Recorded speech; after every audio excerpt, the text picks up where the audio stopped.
हूं छात्र सभा की राष्ट्रीय अध्यक्ष कुमारी नेहा यादव जी माइक पर तशरीफ लाए।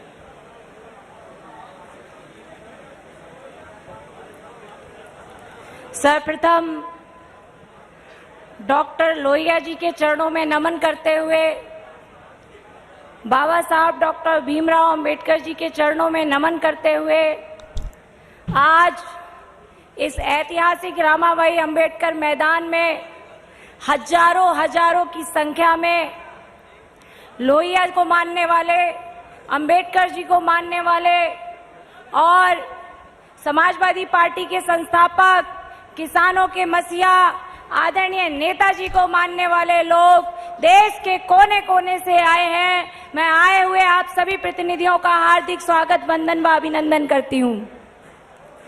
आज इस अधिवेशन में राजनीतिक आर्थिक प्रस्ताव पर मैं अपना समर्थन देते हुए समाजवादी आंदोलन के ध्वजवाहक, हम सबके नेता, छात्रों, नौजवानों, महिलाओं की आवाज, परम आदरणीय राष्ट्रीय अध्यक्ष जी को बधाई देती हूं। और इस मंच के माध्यम से हम नौजवान ये संकल्प लेते हैं कि 2024 में नफरत और सांप्रदायिकता को बढ़ावा देने वाली विचारधारा को खत्म करने का काम करेंगे।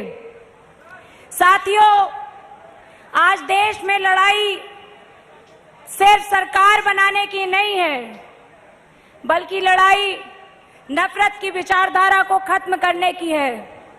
और डॉक्टर लोहिया, अंबेडकर, पेरियार, फूले, भगत सिंह, मंडल की विरासत को बचाए रखने की है।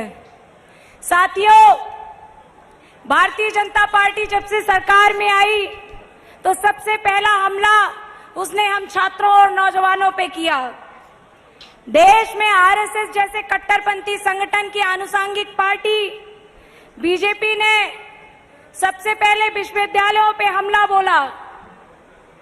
तमाम विश्वविद्यालयों में एक तरफ से नई शिक्षा नीति जो लागू की गई, उसके माध्यम से शिक्षा को बर्बाद करने का एक तरफा अभियान चलाया गया। बोर्ड ऑफ गवर्नर के माध्यम से शिक्षा का निजीकरण किया जा रहा है। आज जिस तरह से इलाहाबाद विश्वविद्यालय में 400 से 500% फीस की बढ़ोतरी की गई, देश के अन्य विश्वविद्यालयों में भी लगातार फीस की बढ़ोतरी की जा रही है। लेकिन ये सरकार इस पे बिल्कुल भी तैयार नहीं है कि छात्रों के बीच संवाद कायम किया जाए। मैं ये पूछना चाहती हूँ, जिस आरएसएस के मुख्यालय पे इसको लिखवाया गया है नई शिक्षा नीति को, अगर हिम्मत है आप में तो आरएसएस की शाखाओं की 1000 रुपए फीस कर दीजिए। मैं ये दावे के साथ कह सकती हूँ, आरएसएस की शाखाओं पे ताला ना लग जाए तो मैं राजनीति छोड़ दूंगी। साथियों, सरकार विश्वविद्यालयों को पैसा देने के लिए कहती है हमारे पास फंड नहीं है, जातिगत जनगणना कराने के लिए कहती है हमारे पास फंड नहीं है, लेकिन मदरसों का सर्वे कराने के लिए सरकार के पास न जाने कहां से खजाना आ जाता है। वो कहते हैं कि वहां ब्रेन वॉश होता है। तो मैं पूछना चाहती हूं कि क्या आरएसएस के मुख्यालय पे आईएएस और आईपीएस की ट्रेनिंग चलती है? आप जवाब दीजिए, वहां क्या होता है? साथियों, आज जिस तरह से एनसीआरबी के आंकड़े चिल्ला के कह रहे हैं कि देश में महिलाओं के सबसे ज्यादा अपराध कहीं बढ़े हैं तो उत्तर प्रदेश में बढ़े हैं। उत्तर प्रदेश की स्वास्थ्य व्यवस्थाएं, आपने कोरोना के समय पे गंगा में तैरती हुई लाशों को देखा होगा। उत्तर प्रदेश में अगर सबसे ज्यादा किडनैपिंग होती है तो महिलाओं की होती है, लेकिन सरकार झूठे आंकड़े पेश करने में व्यस्त है। हम नौजवान लगातार संघर्ष कर रहे हैं और मुझे ये गर्व होता है कि हम ऐसे नेता के नेतृत्व में काम कर रहे हैं जो हमेशा छात्रों और नौजवानों की आवाज सड़क से सदन तक उठाने का काम करते हैं। हमें ये गर्व होता है कि आदरणीय नेताजी ने यूजी से पीजी तक फ्री शिक्षा लागू की थी। आज हमारे नेता आदरणीय राष्ट्रीय अध्यक्ष जी यूजी से पीजी तक फ्री शिक्षा की लड़ाई लड़ रहे हैं।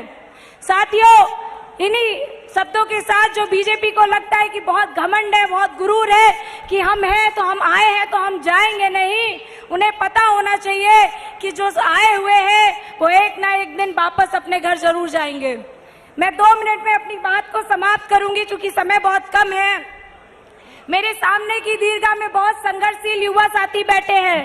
पिछले 5 साल पहले आप ही की तरह मैं भी इस दीर्घा में इस भीड़ का हिस्सा थी, लेकिन मेरे संघर्ष को मेरे नेता आदरणीय राष्ट्रीय अध्यक्ष जी ने पहचान करके एक गरीब किसान की बेटी, बस कंडक्टर की बेटी को युवा फ्रंटल में पहली महिला अध्यक्ष बना करके जो गौरव और जो सम्मान दिया है, मैं इस मंच के माध्यम से आपका तहे दिल से शुक्रिया व आभार व्यक्त करती हूँ।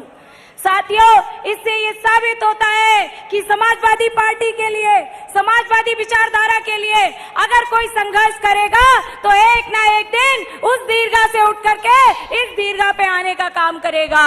इन्हीं चंद शब्दों के साथ बहुत बहुत धन्यवाद। माननीय अखिलेश यादव जिंदाबाद, माननीय नेताजी जिंदाबाद, माननीय डिम्पल यादव जिंदाबाद। जय हिंद, जय समाजवाद।